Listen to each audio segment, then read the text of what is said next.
আদম আলাইহিস সালাতু ওয়াস সালামের শরীরে রূহ দেওয়া লাগবে।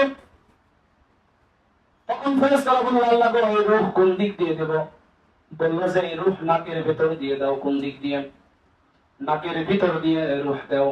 রূহ যখন নাকের ভিতর দিয়ে প্রবেশ করানো হলো, নাকটা বিড়বিড় বিড়বিড় করা শুরু করলো। কিছুক্ষণের মধ্যেই আদম আলাইহিস সালাতু ওয়াস সালাম একটা হাসি দিলেন।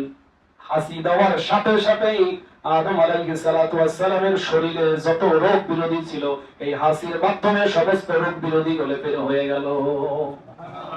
আর আদম আলাইহিস সালাতু ওয়াস সালাম আল্লাহ রাব্বুল আলামিনের প্রশংসা করলেন, আলহামদুলিল্লাহ।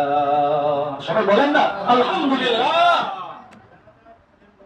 আলহামদুলিল্লাহ বললে আল্লাহ রাব্বুল আলামিন বলেন, আদমের এই বাক্যটা আমার কাছে এত পছন্দ হয়ে গেছে, সাথে সাথে এটা মানুষদের উপরে ওয়াজিব করে দিলাম।